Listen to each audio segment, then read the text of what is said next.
మ్రొక్కుబడి 1982 మేలో భారతిలో ప్రచురింపబడిన ఈ కథను రచించిన వారు శ్రీ పంతులు జోగారావు గారు. తండ్రి ఆఫీస్ నుంచి వచ్చి వీధి వరండాలో సైకిల్కి స్టాండ్ వేస్తుంటే గబగబా పరిగెత్తుకుని వెళ్ళింది 3 సంవత్సరాల రోహిణి. నాన్నగారు, నా పట్టీలు చూడండి అంది మురిసిపోతూ. కూతురి మాటలు వినిపించుకొని భాస్కరం తిన్నగా తన గదిలోకి వెళ్ళి వాలు కుర్చీలో కూర్చున్నాడు. తండ్రి వెనకనే గదిలోకి వెళ్ళింది రోహిణి గబగబా అడుగులు వేసుకుంటూ. పట్టీలకున్న మువ్వలు సవ్వడి చేస్తుంటే రోహిణి ఆనందానికి హద్దుల్లేవు. తండ్రికి ఎదురుగా నిలబడి కుడిపాదాన్ని పైకెత్తి చూపిస్తూ అమ్మ పట్టీలు చేయించింది అంది ఉత్సాహంగా. ఆ పట్టీలను చూసి ఆశ్చర్యపోయాడు భాస్కరం. కూతుర్ని ఒడిలో కూర్చుండబెట్టుకుని పట్టీలను సవరిస్తూ అడిగాడు, ఎప్పుడు చేయించింది అని. నేను అమ్మ సాయంత్రం షాప్కెళ్ళి తెచ్చుకున్నాం. అక్కడ నెక్లెస్లు, గొలుసులు, ఉంగరాలు చాలా ఉన్నాయి నాన్నగారు. నాకు ఒక గొలుసు కొనరు? గారాలు పోయింది రోహిణి. పాత వెండిచ్చి పట్టీలు చేయించాను. బావున్నాయా? కాఫీ గ్లాస్తో గదిలోకి ప్రవేశిస్తూ అడిగింది భాస్కర్రావు భార్య పార్వతి. పాత వెండా? ఆశ్చర్యంగా అడిగాడు. కోడలు వెనకనే వస్తూ జవాబిచ్చింది భాస్కర్ తల్లి అనసూయమ్మ. దాని తమ్ముడు పెళ్లికి వచ్చిన ఉత్తర జంజాలు, దొంగ వేలంగిన్ని అవి ఇచ్చి చేయించింది బాబు. ఎదురింటి ప్లీడర్ గారి అమ్మాయి పట్టీలు చేయించుకున్న దగ్గర నుంచి నీ కూతురు ఒకటే పేచి పట్టీలు కావాలని నేనే చేయించమన్నా. దొంగ వేలంగిన్ని, ఉత్తర జంజాలు కలిసి 2 తులాలు కూడా ఉండవు. పట్టీలు చూస్తుంటే 4 తులాలుంటాయి. భాస్కరానికి అనుమానం తీరలేదు. అదే అడిగాడు. ఆ 2 కలిస్తే తులన్నర కూడా ఉండవు కదమ్మా. మీ నాన్నగారి ఉద్దరిని కూడా వేశాం అని భార్య చెప్పడంతో చికాకు వేసింది భాస్కరానికి. అసమ్మతిగా, ఆగ్రహంగా కొడుకు కోడల వైపు చూస్తుంటే సర్ది చెప్పాలనుకుంది అనసూయమ్మ. నేనే అలా చేయమన్నా బాబు. ఉద్దరిని అక్కడా ఇక్కడా పడేస్తే కొన్నాళ్లకు మర్చిపోతాం. పోయినా కూడా తెలియదు. వెండి ధర మండిపోతోంది. పిల్ల సరదా తీరుతుంది. నాన్నగారి జ్ఞాపక చిహ్నంగా అదొక్కటే మిగిలిందమ్మా. అలా చేస్తారనుకోలేదు. భర్త చికాకు పార్వతికి కోపం తెప్పించింది. అక్కడక్కడా దొర్లుతోంది. పోతుందని మీ అమ్మగారు వేయించమంటే వేయించా. అంతేగాని మీ అమ్మాయి సింగారం కోసం కాదు. చురుచురులాడింది. అది కాదు పార్వతి. నన్ను అడిగితే డబ్బిచ్చేవాణ్ణి కదా. అనవసరంగా దాన్ని చెరిపించి పాడు చేశారు. దాన్ని చూసినప్పుడల్లా నాన్నగారి జ్ఞాపకానికి వచ్చేవారు. నీ తండ్రి జ్ఞాపకానికి రావాలంటే ఆ ఉద్దరినే ఉండాలట్రా. పెద్ద ఫోటో గదిలో పెట్టుకున్నావు చాలదు. నేనే అలా చెయ్యమన్నా. పార్వతినేమే అనకు. కొడుకుని శాంతపరచాలని ప్రయత్నించింది అనసూయమ్మ. 10 తులాల పంచపాత్రం చెరిపించి మేనలోని అన్నప్రాసనకి వెండిగిన్నె చేయించినప్పుడు ఏమీ అనలేదు. బోడి చెంచాకింత రవస్ చేస్తారనుకోలేదు. 6 నెలల బట్టి పట్టుపరికిణి కావాలని పేచీ పెడుతుంటే కుట్టించలేదు గాని 100 రూపాయలు పెట్టి పట్టీలు చేయిస్తారట. భర్త మీద విరుచుకుపడింది పార్వతి. సహనంతో మౌనం వహించాడు భాస్కరం. అవును, పార్వతి అన్నమాట నిజమే. దెప్పుగా అంది కాబట్టి సహించలేకుండా ఉన్నాడు. ఆగ్రహం వస్తోంది. తన కొడుక్కి అన్నప్రాసన ముహూర్తం పెట్టి అకస్మాత్తుగా రమ్మని ఆహ్వానించింది చెల్లెలు. ఆమెకు 3 ఆడపిల్లల తర్వాత కొడుకు పుట్టాడు. తనకెప్పుడూ డబ్బుకి ఇబ్బందే. 4 పిల్లలతో చిన్న జీతంతో సంసారం చేయాలి. ఆ రోజు ఏమి చేయాలో తోచక ఆలోచిస్తూ ఉంటే తల్లే సూచించింది, బాబు ఆలోచన ఎందుకు? నీ చెల్లెలు తన కొడుక్కి మీ నాన్నగారి పేరు పెట్టుకుంది. మీ నాన్నగారి సంపాదన ఆ వెండి పంచపాత్ర, ఉద్దరిని మిగిలాయి. పంచపాత్ర 10 తులాలుంటుంది. దాన్ని చెరిపించి వెండి గిన్నె చేయించి చదివించు. తన మనవడికి తన ఆర్జన ముట్టిందని మీ నాన్నగారి ఆత్మ సంతోషిస్తుంది. మనవడు పుడితే వెండి కంచం చేయిస్తానని మీ నాన్నగారు మీ చెల్లెలతో అనేవారు. వెండి గిన్నెైనా ఇచ్చి తృప్తిపడదాం. అప్పు చేసి ఏదైనా చేయాలనుకున్న భాస్కరానికి తల్లి సూచన నచ్చింది. పంచపాత్రం చెరిపించాడు. సకుటుంబంగా వెళ్ళి 4గురిలోనూ ఘనంగా వెండిగిన్నె చదివించాడు.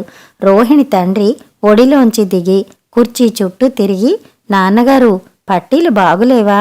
గల్లు గల్లుమంటున్నాయి అడిగింది అమాయకంగా.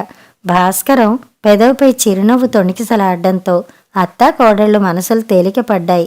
చాలా బావున్నాయి తల్లి అంటూ కూతుర్ని తిరిగి ఒడిలోకి తీసుకున్నాడు భాస్కరం. రాత్రి భోజనానికి పీటల మీద కూర్చుని అమ్మా తల్లిని కేకేశాడు భాస్కరం. రోహిణి నిద్రపుచ్చుతున్నారు. భర్తకు అన్నం వడ్డిస్తూ చెప్పింది పార్వతి. ఏం బాబూ, పిలిచావా? వంటింట్లో ప్రవేశిస్తూ అడిగింది అనసూయమ్మ.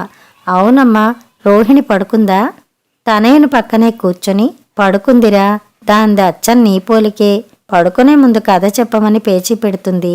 తీరా మొదలు పెట్టేసరికి నిద్రపోతుంది అంది.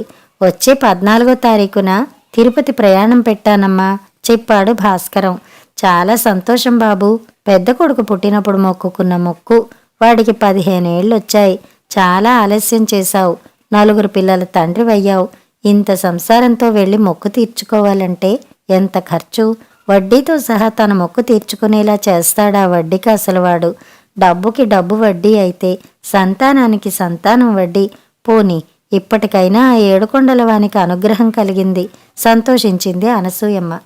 మొక్కులు తీర్చుకునే శక్తి లేనప్పుడు మొక్కుకోవడం మానుకోవాలి వ్యాఖ్యానించింది పార్వతి. కోడలి మాటలు అనసూయమ్మను చిరాకు పెట్టాయి. అదేమిటమ్మా అలా అంటావు?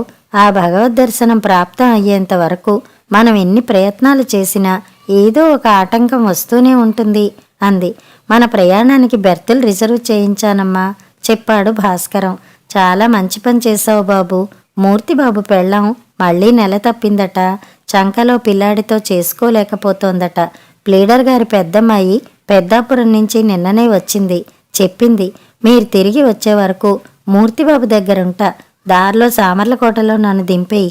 స్టేషన్కి రమ్మని నీ తమ్మునికి ఉత్తరం రాయి.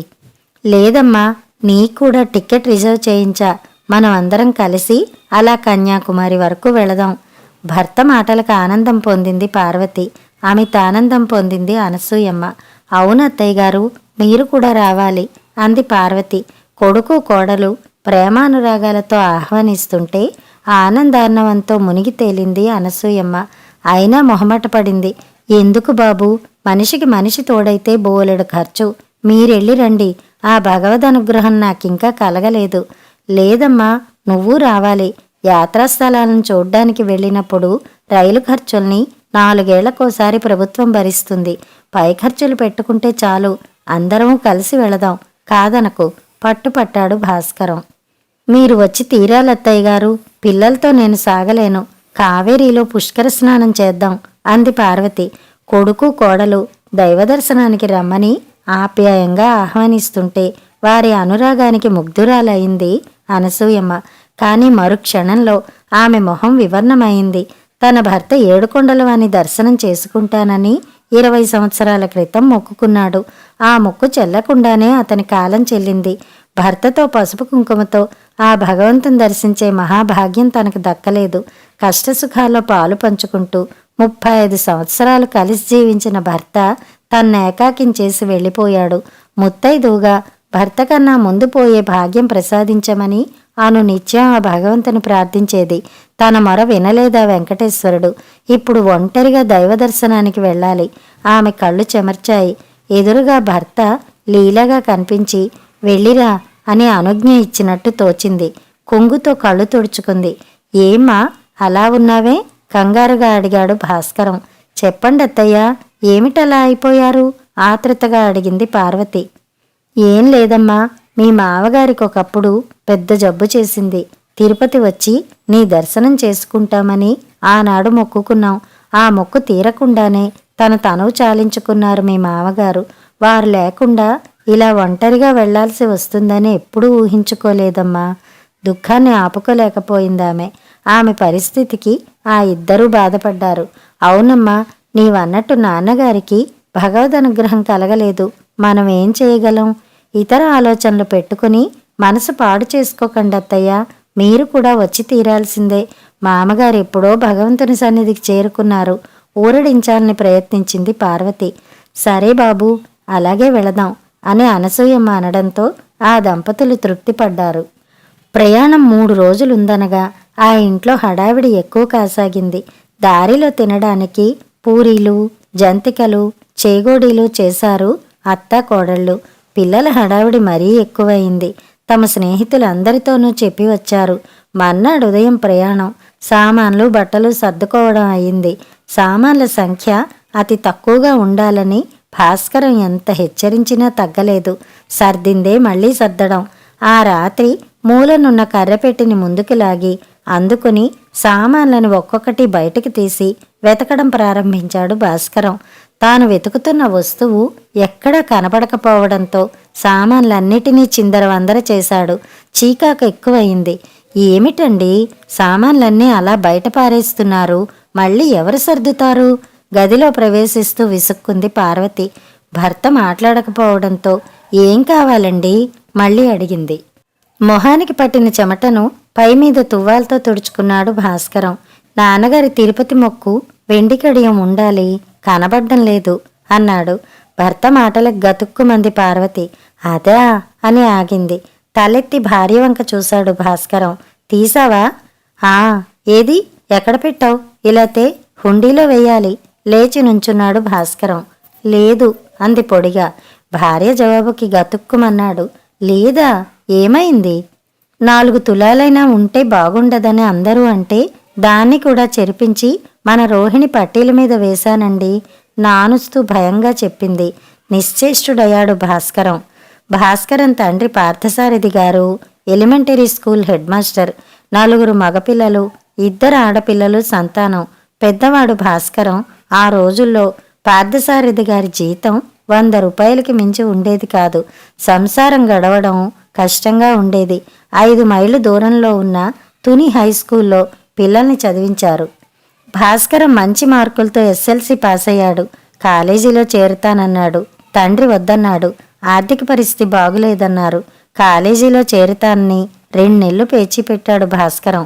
నాన్నగారు మరో 2 సంవత్సరాల్లో రిటైర్ కాబోతున్నారని, తన కాలేజీ చదువు పూర్తి కాదని, మధ్యలో ఆపేయాల్సి వస్తుందని, తండ్రి రిటైర్ అయ్యేలోగా ఉద్యోగం సంపాదించుకుని సంసారాన్ని ఇచ్చే బాధ్యత చేపట్టాలని నచ్చచెప్పింది తల్లి. తన కోరికను చంపుకుని ఉద్యోగాన్వేషణ ప్రారంభించాడు భాస్కరం. పెద్ద మార్కులతో పాస్ అవడం వల్ల టెలిగ్రాఫ్ డిపార్ట్మెంట్లో ఏ కష్టం లేకుండా గుమస్తా ఉద్యోగం లభించింది. భాస్కరం ఉద్యోగంలో చేరిన సంవత్సరానికే తండ్రి రిటైర్ అయ్యాడు. ఆ సంసారాన్ని పోషించే బాధ్యత భాస్కరం మీద పడింది. సర్వీసులో ఉండగానే పెద్ద కూతురికి పెళ్లి చేశారు పార్థసారథి గారు. ఆఖరిన అమ్మాయి పుట్టింది. ఆమె పెళ్లికి అంత తొందర లేకపోయినా ఆ పెళ్లి జరిపించే బాధ్యత భాస్కరాందే. అందరూ విశాఖపట్నం చేరుకున్నారు. కాలేజీ ఉన్న పట్నం కాబట్టి తమ్ముళ్ళకి కాలేజీ చదువులు చెప్పించాడు. వాళ్ళందరికీ ఉద్యోగాలు అయ్యాయి. ఆఖరి చెల్లికి అన్నదమ్ములందరూ సమిష్టిగా పెళ్లి చేశారు. ఇప్పుడు ఎవరి సంసారాలు వాళ్ళవి. విశాఖపట్నం వెళ్లిన సంవత్సరానికే పార్థసారథి గారు పోయారు. పెద్దబ్బాయి పెళ్లి మాత్రమే చూడగలిగారు. అందర్నీ ప్రయోజకుల్ని చేసేసరికి భాస్కరానికి సగం సర్వీస్ అయింది. 4 పిల్లలు పుట్టారు. ఆర్థిక స్థితి అధ్వాన్నం అయింది. అతనికి బాగా గుర్తు. తండ్రి టైఫాయిడ్ వచ్చి తగ్గి మళ్లీ తిరగబెట్టింది. బతుకుతాడనే ఆశ లేదు. డాక్టర్ కూడా పెదవి విరిచాడు. అప్పుడు తల్లి మొక్కుకుంది. భర్తతో తిరుపతి వచ్చి నీ దర్శనం చేసుకుంటానని. భర్తకు కుడి చేతికి వెండి కడియం వేయించింది. తానే వెళ్లి చేయించి తెచ్చాడు. అప్పుడు తనకి 15 సంవత్సరాలు. వారి మొరలు ఆలకించాడు ఏడుకొండలవాడు. పార్థసారథి గారు బతికి బయటపడ్డారు. తండ్రి చేతిని కడియం అలాగే ఉండిపోయింది. మొక్కు చెల్లించుకునే శక్తి లేకపోయింది. భాస్కరం పినమామ గారికి మద్రాసులో ఉద్యోగం. పెళ్లైన కొత్తలో పండక్కి రమ్మని ఆహ్వానించారు. భార్యతో బయలుదేరుతూ తల్లిని తండ్రిని కూడా రమ్మన్నాడు. అక్కడికి తిరుపతి దగ్గరే కాబట్టి మొక్కు తీర్చుకోవచ్చును అన్నాడు. కొత్త దంపతులు, మీతో మేమెందుకు, హాయిగా మద్రాసు అవి తిరిగి రండి, మరోసారి వెళదాం అన్నారు పార్థసారథి గారు. తల్లిని బతిమాలాడు భాస్కరం. ఆమె కూడా అలానే అంది. ఆనాడు అవకాశాన్ని చేజేతులా వదులుకున్నారు. ఆయన గతించి 5 ఏళ్లయింది. మొక్కు తీరకుండానే గతించారు పార్థసారథి గారు. ఆ రోజు ఆ సంఘటన తనకింకా కళ్ల ముందు కదలాడుతూ ఉంది. తండ్రి శవాన్ని కట్టెల మీద ఉంచారు. తండ్రి శవం మీద పుల్లలు పేరుస్తుంటే నీరు నిండిన కళ్ళతో ఆ బొందను ఆఖరిసారిగా చూశాడు. ఆగండి అని కేక వేశాడు. అంతా ఆశ్చర్యంగా అతని వైపు చూశారు. ఏం బాబూ అడిగారు వెంకయ్య గారు. నాన్నగారి చేతికి వెండి కడియం ఉండిపోయింది అన్నాడు చితికి దగ్గరగా నడుస్తూ. ఇంకెక్కడి నాన్నగారు బాబూ, అది వారి బొంది మాత్రమే. భార్య పిల్లలు అన్న మమకారాలకి అతీతులు అన్నారు వెంకయ్య గారు. అది కాదండి, అది వారి మొక్కుబడి కడియం. దాన్ని బయటకు తీయించండి, వారి మొక్కును నేను తీరుస్తా అన్నాడు భాస్కరం. పిచ్చివాణ్ణి చూసినట్టుగా చూశారు వెంకయ్య గారు. మీ నాన్నగారి ఆత్మ ఎప్పుడో భగవత్ సన్నిధికి చేరుకుంది బాబూ. ఇక మొక్కుబడులతో నిమిత్తం లేదు. దాన్ని కూడా ఆ బొందితోనే భస్మంగాని. భాస్కరం ఒప్పుకోలేదు. అతనితో వాదించి లాభం లేదని గ్రహించారు వెంకయ్య గారు. వేసిన కట్టెలు తొలగించి కడియాన్ని తీయించి భాస్కరానికి అందించాడు. ఆ కడియాన్ని జాగ్రత్తగా దాచాడు భాస్కరం. అదిప్పుడు లేదు. తండ్రి మొక్కును తాను తీర్చలేడు. మనసు బాధపడింది. అర్ధాంగి మీద అమితమైన ఆగ్రహం వచ్చింది. పోయిన కడియం ఎలాగూ తిరిగి రాదు. నిగ్రహించుకుని ఆగ్రహాన్ని దిగమింగుకున్నాడు అతి కష్టం మీద. సరేలే అన్నాడు బరువుగా. ఏ తుఫాన్ చెలరేగుతుందోనని భయపడ్డ పార్వతి తేలిగ్గా నిట్టూర్పు విడిచింది. శుక్రవారం రాత్రి 8 గంటలకల్లా ఎగువ తిరుపతి చేరుకున్నారు. కాటేజీని బుక్ చేశాడు భాస్కరం. వారి అదృష్టం కొద్దీ పుష్కరిణికి ఎదురుగా గుడికి దగ్గరగా దొరికింది. తెల్లవారుజామున 4 గంటలకల్లా వెళ్తే భక్తుల క్యూ అంత పెద్దదిగా ఉండదని ఎవరో చెప్పారు. 4 గంటలకి ముందుగానే వెళ్లాలని నిశ్చయించుకున్నారు. ప్రయాణ బడలిక వల్ల తల్లి, భార్య, పిల్లలు ఆదమరిచి నిద్రపోయారు. భాస్కరానికి మాత్రం నిద్ర రాలేదు. పెళ్ళాన్ని లేపి తలుపు వేసుకోమని చాపతో వీధి అరుగు మీదకి వచ్చాడు. ఎదురుగా వెంకటేశ్వరుని గుడిగోపురం రంగురంగుల దీపాలతో కాంతులను విరజిమ్ముతోంది. ఆ గోపురాన్ని చూస్తే చాలు భక్తిభావం పుట్టుకొస్తుంది. భగవంతుని విగ్రహం లీలామాత్రంగా దర్శనమిస్తుంది.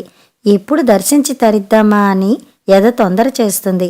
చాప వేసుకుని కూర్చున్నాడు భాస్కరం. అతనికి ఒకటే విచారం.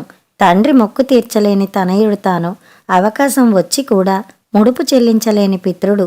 ఆ కడియానికి బదులుగా 100 రూపాయలు హుండీలో వేసినా మొక్కు చెల్లించానన్న తృప్తి ఉండదు. నిద్ర రాక ఆ గోపురాన్ని దర్శిస్తూ ఎంతో కాలం గడిపాడు. ఎప్పుడు నిద్ర పట్టిందో తెలియదు. 2 గంటలకల్లా అత్త కోడళ్ళిద్దరూ లేచారు. పిల్లల్ని లేపారు. పుష్కరిణిలో స్నానానికి బయలుదేరారు. గదికి తాళం వేసి భాస్కరాన్ని లేపారు. నిద్రపోతున్న రోహిణ్ణి భర్త పక్కలో పరుండబెట్టింది పార్వతి. పిల్లలు మేము స్నానం చేసి వస్తాం. మేం వచ్చాక మీరు రోహిణి వెడుదురుగాని అంటూ భర్త చేతికి గది తాళాలు అందించింది పార్వతి. తాళాలు అందుకున్నాడు భాస్కరం. 4 అడుగులు వేసి వెనక్కు వచ్చి భర్తను మరోసారి హెచ్చరించింది. తాళాలు జాగ్రత్త. రోహిణి కాళ్లకు పట్టీలున్నాయి. నిద్రపోకండి.